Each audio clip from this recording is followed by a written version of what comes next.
सुप्रभात बच्चों, कैसे हैं आप सब बच्चों। आशा करती हूँ आप घर पर स्वस्थ होंगे। आज मैं आपको पाठ 6 का अभ्यास समझा रही हूँ। पाठ 6 आपका गृहम शून्यम सुताम विना, कि बेटियों के बिना जो घर होता है वो शून्य होता है, कुछ नहीं होता मतलब। ठीक है, तो पहला प्रश्न देखिए, प्रश्नानाम उत्तराणि लिखत। आपको प्रश्न दिए गए हैं, उनके उत्तर देने हैं आपको। पहला प्रश्न है दिष्टया का समागता। दिष्टया भाग्य से, का मतलब कौन, समागता मतलब आ जाती है। जो आपने पाठ पढ़ा उसमें भाग्य से वहाँ कौन आ जाती है, तो उत्तर है दिष्टया राकेशस्य कनिष्ठा भगिनी शालिनी समागता। भाग्य से राकेश की कनिष्ठा का मतलब बच्चों छोटी, भगिनी मतलब बहन, शालिनी समागता मतलब आ जाती है। शालिनी क्यों आई है, छुट्टियां हो गई है गर्मियों की, इसलिए वो अपने मायके आई है, भाई के घर। ठीक है, तो भाग्य से राकेश की छोटी बहन शालिनी आ जाती है। अगला प्रश्न है बच्चों, राकेशस्य कार्यालय का निश्चिता। राकेश कौन है, शालिनी का भाई। राकेश के कार्यालय में का निश्चिता क्या निश्चित होती है। राकेशस्य कार्यालय, राकेश के कार्यालय में एका महत्वपूर्ण, एक बहुत ही महत्वपूर्ण या जरूरी गोष्ठी, जिसे आप मीटिंग कहते हैं, निश्चित हो गई। ठीक है, गोष्ठी निश्चित हुई। अगला है राकेशः शालिनी कुत्र गंतुम कथयति। राकेश शालिनी को कुत्र गंतुम कहाँ जाने के लिए कथयति मतलब कहता है। राकेश शालिनीं चिकित्सकां प्रति गंतुम कथयति। राकेश शालिनी को डॉक्टर के पास जाने के लिए कथयति मतलब कहता है। अगला प्रश्न देखो, सायंकाले भ्राता कार्यालयात् आगत्य किम करोति। सायंकाले शाम के समय भ्राता भाई, भाई कौन है यहाँ, राकेश, कार्यालयात् कार्यालय से आगत्य मतलब आकर, किम करोति क्या करता है। उत्तर देखो बच्चों, सायंकाले कार्यालयात् आगत्य भ्राता हस्तपाद आदिकम प्रक्षाल्य।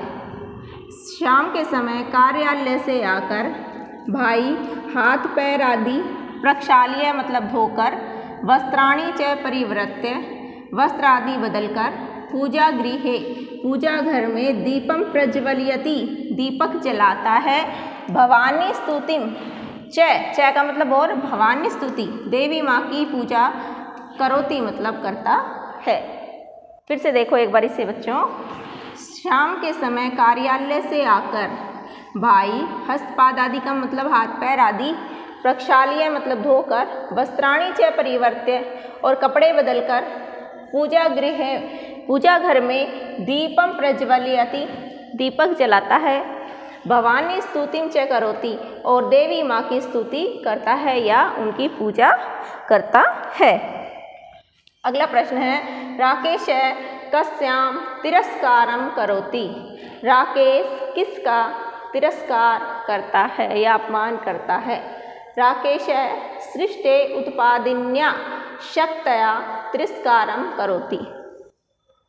राकेश सृष्टि, सृष्टि का मतलब इस दुनिया की, सृष्टि की जो उत्पादिन्य शक्ति है, इस दुनिया को बनाने वाली जो शक्ति है उसका तिरस्कार करता है, अर्थात देवी माँ भवानी जो माँ है वो इस सृष्टि को उत्पन्न करने वाली शक्ति हैं। एक तरफ तो जो राकेश है भवानी की स्तुति करता है रोजाना, और दूसरी तरफ वो अपनी पत्नी के गर्भ में यदि लड़की है तो उसे मारने की सोचता है।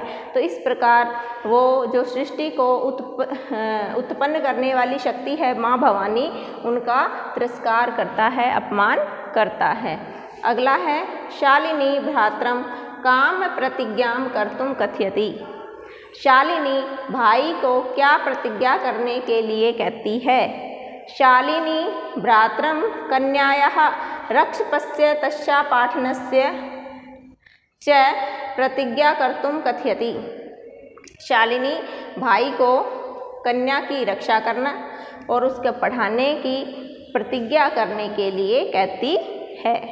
किस किस की प्रतिज्ञा करने के लिए कहती है कि कन्या की रक्षा करेगा और उसे अच्छे से पढ़ाएगा, ये प्रतिज्ञा करने के लिए वो कहती है। अगला प्रश्न है यत्र नार्यः न पूज्यन्ते तत्र किम भवति। यत्र मतलब जहाँ, नार्य मतलब नारियों की, न पूज्यन्ते पूजा नहीं होती अर्थात सम्मान नहीं होता है, जहाँ नारियों का सम्मान नहीं होता है, तत्र किम भवति वहाँ का क्या होता है या क्या हो जाता है। उत्तर देखिए बच्चों, यत्र नार्यः न पूज्यन्ते, जहाँ नारियों की पूजा नहीं होती अर्थात जहाँ नारियों का सम्मान नहीं होता, तत्र सर्वा क्रिया वहाँ पर सभी क्रिया मतलब काम कार्य अफला भवन्ति विफल हो जाते हैं। वहाँ पर सारे कार्य क्या हो जाते हैं, निष्फल हो जाते हैं, पूर्ण नहीं होते हैं। ये एक प्रश्न यहाँ पर बच्चों आपका कंप्लीट हो गया है, अभी आगे करवा रही हूँ मैं।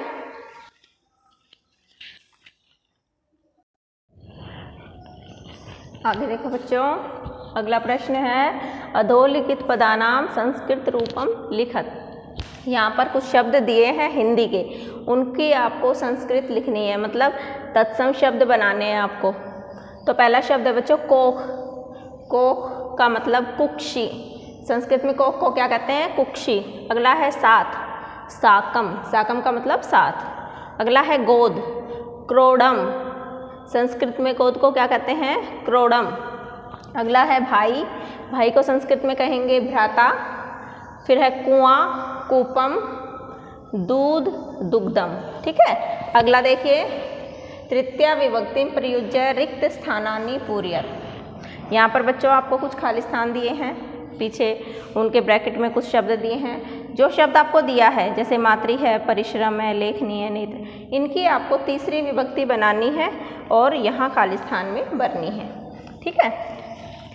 तो देखिए खाली स्थान, सह पुत्री गच्छति, पुत्री जाती है, सह मतलब साथ, सह के योग में हमेशा तृतीया विभक्ति का प्रयोग होता है। तो यहाँ पर बच्चों आपका मातृ शब्द है, मातृ शब्द का आपको तृतीया विभक्ति यहाँ लगानी है।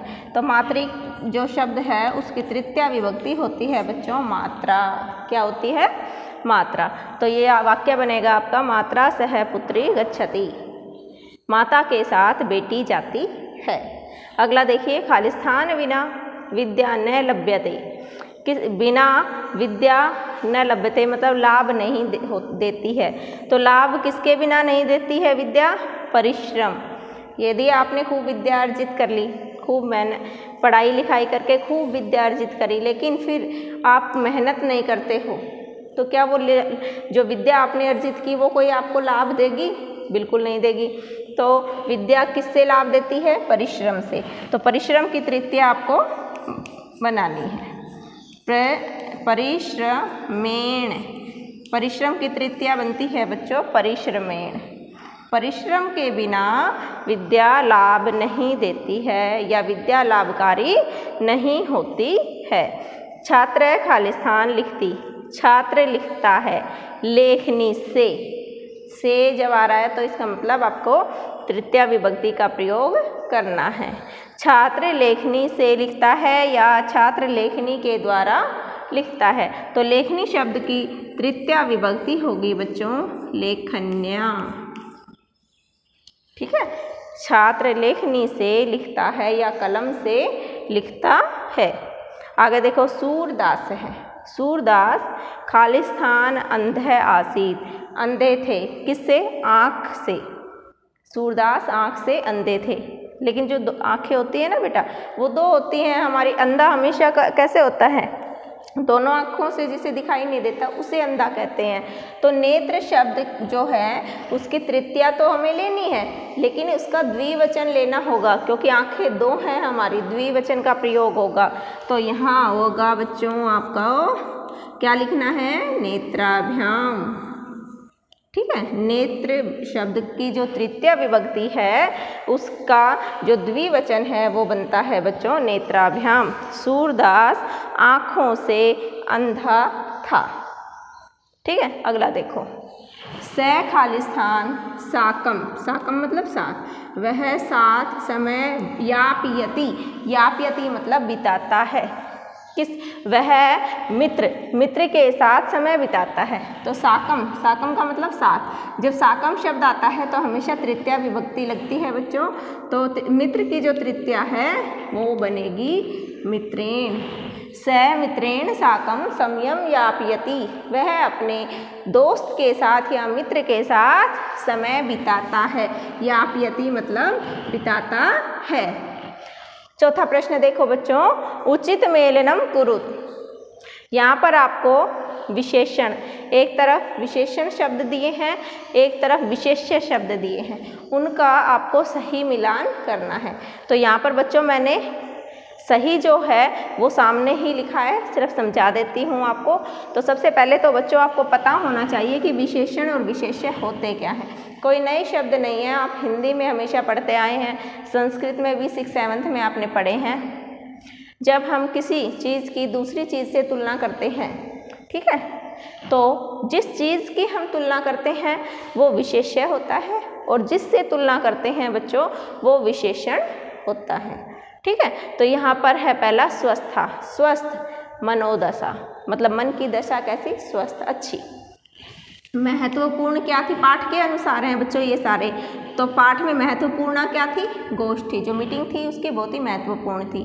ठीक है, जघन्य कृत्यम, जो कृत्यम मतलब कार्य है वो जघन्य, बहुत ही पाप वाला, ठीक है, बहुत ही बुरा कार्य था। कौन सा, बेटी को गर्भ में मरवाना, वो जघन्य कृत्यम है, बहुत ही पाप का कार्य है।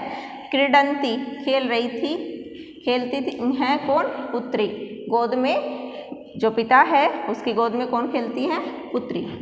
अगला है कुत्सिता वृत्ति, कुत्सित वृत्ति, कुंठित सोच वाली वृत्ति, ठीक है, गलत सोच वाली या फिर जिसे कहते हैं छोटी सोच वाली वृत्ति होती है, सोच। ठीक है, कुत्सित वृत्ति, छोटी सोच। ठीक है, ये है आपके विशेषण और ये है आपके विशेष्य। यहाँ मैंने आंसर सामने ही इसमें लिखा था। ठीक है बच्चों, इससे आगे मैं नेक्स्ट वीडियो में करवाऊँगी। धन्यवाद।